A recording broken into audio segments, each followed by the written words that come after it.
di sini yang pertama adalah tentang konsep kenyataan. Nah, kalau kenyataan itu apa sih? Itu kalau misalnya segala sesuatu yang teman-teman bisa saksikan melalui panca indera. Jadi peristiwa yang dapat dibuktikan oleh orang lain disebut kenyataan.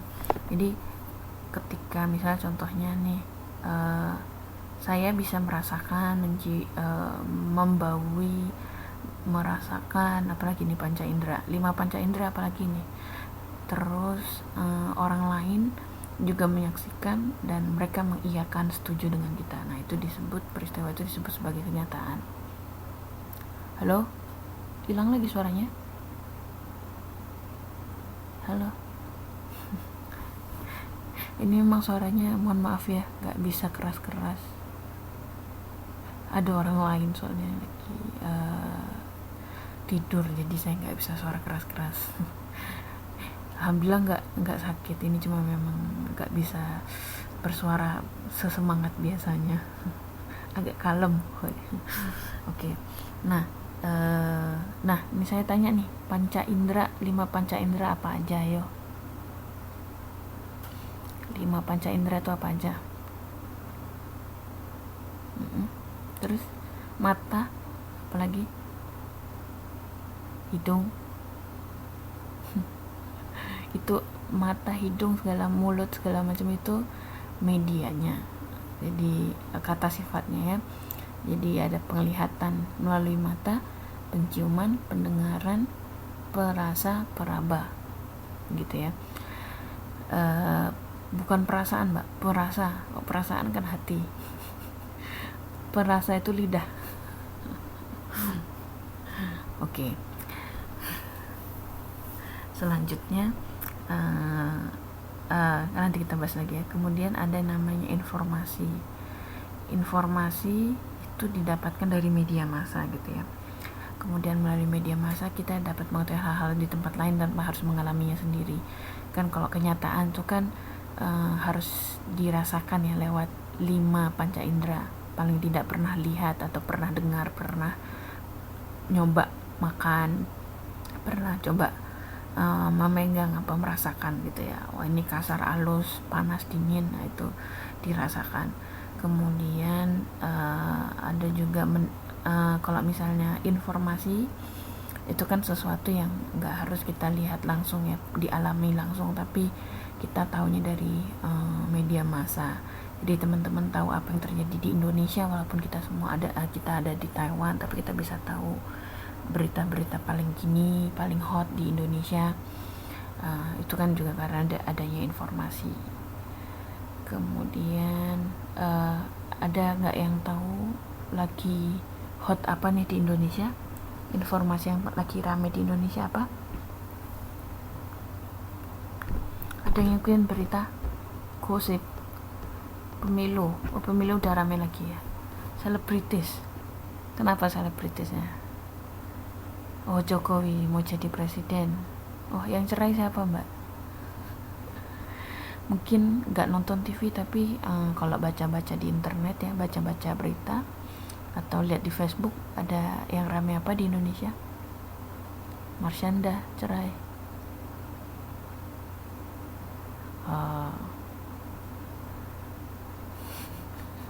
Berita-berita yang lainnya apa lagi?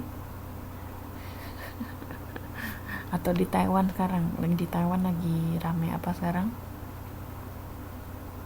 Informasi yang lagi rame apa?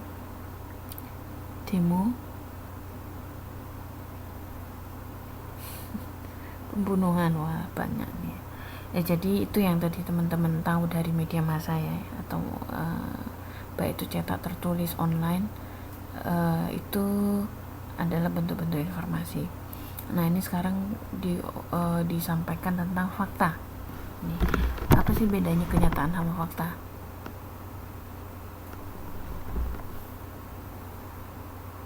Nah, jadi fakta itu merupakan kenyataan yang menggambarkan suatu gejala yang ditangkap oleh indera manusia, kemudian ada kerangka pemikiran tertentu dan dapat diuji kebenarannya secara empiris. Dari suatu kenyataan dapat ada berbagai fakta. Ini karena kenapa kok bisa ada berbagai fakta, itu karena kerangka pemikiran para pengamat. Jadi kalau misalnya kenyataan itu kan segala sesuatu yang kita lihat yang menurut kita ya macam-macam lah pengamatannya atau pendapatnya. Tapi kalau fakta itu lebih kayak sesuatu yang suatu kenyataan ya, tapi itu ada hal-hal tertentu yang menggunakan perspektif ataupun teori-teori atau kerangka pemikirannya, sehingga itu bisa diuji, khususnya kalau misalnya konteksnya berita, kemudian untuk konteksnya penelitian. Jadi memang realitas, misalnya contohnya deh nih, contohnya agak nyeleneh dikit biar ingat. Kenyataan, misalnya saya lihat ada seorang cewek gitu ya, seorang wanita Taiwan gitu, orang Taiwan cantik gitu kan, kita lihat sendiri dengan mata. Tapi apakah itu fakta bahwa dia cantik apa bukan gitu? Itu harus menggunakan kerangka pemikiran. Misalnya dasar-dasar dikatakan sebagai cantik itu apa? Cantik itu harus jelas ukurannya gitu ya. Cantik itu kalau gimana? Menurut teman-teman cantik itu yang kayak apa? Nah itu kan cantik itu relatif. Nah relativitas ini yang membuat akhirnya fakta-fakta ini bisa berbeda-beda gitu ya. Ada yang bilang wah enggak, kok enggak cantik tapi dia manis kayak gitu, atau oh bukan cantik tapi selain manis ayu atau apa yang lain gitu, bisa dilihat macam-macam. Jadi kenyataan yang kita lihat belum tentu itu menjadi fakta gitu, tapi dari satu kenyataan itu bisa menjadi beberapa hal fakta gitu ya. Gampang aja misalnya ngematkai satu orang gitu, atau tokoh yang lagi rame dibicarakan gitu ya, tokoh-tokoh di Indonesia. Menurut kita misalnya kenyataan secara langsung kita lihat bahwa wah orangnya baik hati, tidak sombong, rajin menabung tapi apakah faktanya memang seperti itu atau bukan? Nah itu teman-teman harus bisa membedakan antara kenyataan dan fakta ya. Oh masih bingung? Jadi masih bingung, contohnya gini deh, terkait dengan pelajaran ya, kita lihat yang dengan panca indera apalagi yang bisa kita rasakan ya. Oke, jadi misalnya yang gampang apa ya? Oke, ini aja fenomena di Taiwan ya. Di Taiwan itu saya sering lihat anjing banyak sekali gitu ya. Kenyataan bahwa anjing itu lucu gitu ya, saya lihat dengan mata lucu. Terus saya lihat juga ada yang anjing dengan beragam jenis, pakai baju lucu-lucu, warna-warni gitu. Tapi kalau misalnya menggunakan kerangka pemikiran tertentu, misalnya menggunakan norma yang kita gunakan di agama gitu, misalnya kan, wah anjing itu memang lucu, tapi kalau misalnya kita menggunakan kerangka pemikiran dari sisi Islam kan air liurnya kan najis. Nah itu kan menjadi satu fakta tertentu gitu kan, fakta bahwa anjing lucu, tapi ada beberapa hal yang keterbatasan kita terhadap, misalnya gak bisa dengan gampangnya megang-megang anjing gitu ya gitu. Atau misalnya tadi kan perspektif lain bilang ada anjing itu gila nih, mungkin pernah punya pengalaman khusus, pernah dikejar-kejar anjing atau digigit anjing, sehingga jadi punya perspektif bahwa anjing itu gila nih. Jadi ada kerangka pemikiran empiris gitu ya. Kalau tadi saya contohkan kan menggunakan perspektif Islam, tapi kalau misalnya menggunakan perspektif dokter hewan kayak gitu, atau pecinta anjing ya, itu kan akan beda lagi. Jadi kenyataan bahwa kita lihat bahwa banyak anjing, tapi yang menjadi fakta adalah bahwa fakta dengan perspektif agama atau perspektif untuk orang Taiwan sendiri gimana, bahwa mereka berpikir anjing itu adalah teman setia. Kemarin juga saya baca ada yang menuliskan di UAS, kayaknya di UAS atau di ujian, di ujian tengah semester ya, ada yang menulis bahwa ada orang Taiwan yang berpikir bahwa lebih baik memelihara anjing daripada punya anak gitu kan gitu. Jadi ini memang jadi fakta ya, karena masyarakat di Taiwan itu lebih memilih anjing gitu.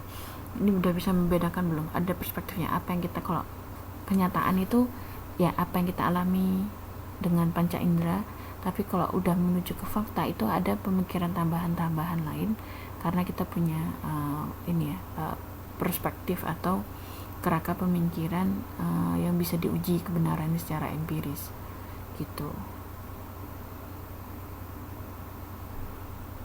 Nah ini termasuk juga kucing. Nah itu macam-macam. Jadi apa yang teman-teman lihat, apa yang teman-teman rasakan itu kan ya sehari-hari ya, itu nyata gitu. Tapi apakah memang faktanya sesuai dengan apa yang dipikirkan kita, itu pokoknya intinya bisa diuji deh.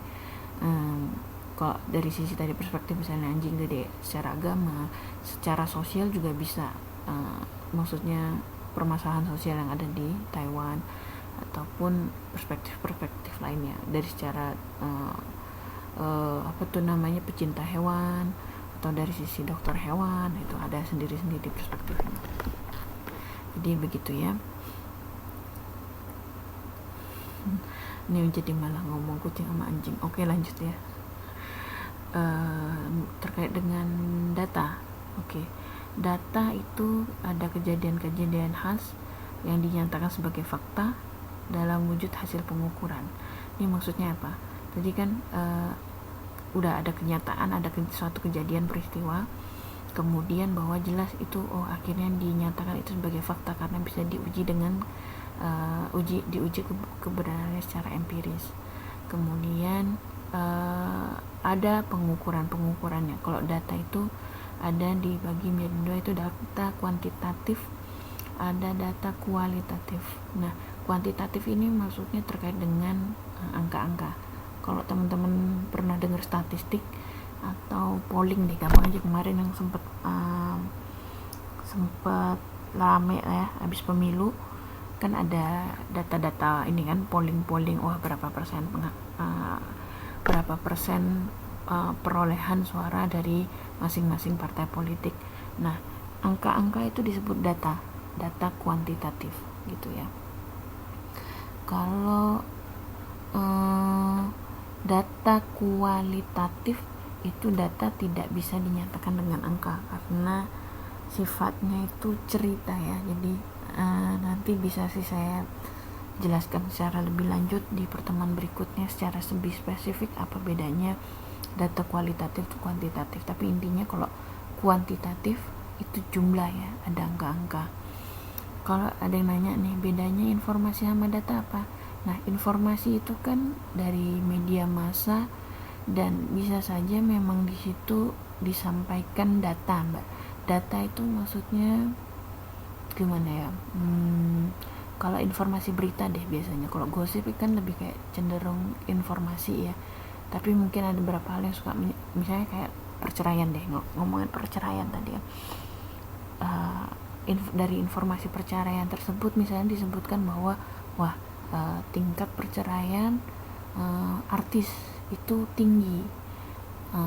Kalau cuma bilang tinggi itu masih kualitatif ya, kita nggak bisa bilang berapa angka persennya. Tapi kalau misalnya tingkat perceraian di kalangan artis itu mencapai misalnya 50%.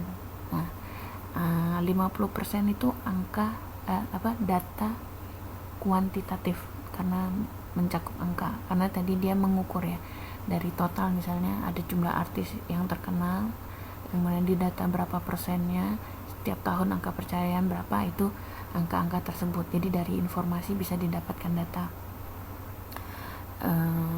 Kemudian kalau kualitatif tadi misalnya pernyataan yang nggak bisa terukur secara angka ya, misalnya contohnya data kualitatif itu tentang tinggi dan rendah tanpa menggunakan kata gimana? Tanpa menggunakan angka gimana? Bahwa tingkat keberhasilan seseorang itu tinggi kalau apa? Tanpa menggunakan angka. Misalnya seseorang dikatakan sukses itu bisa dinyatakan dengan, kalau pakai angka kan, wah saya sukses kalau saya sudah bisa punya tabungan 30 juta misalnya. Itu contoh data angka, ada angkanya. Tapi kalau saya bilang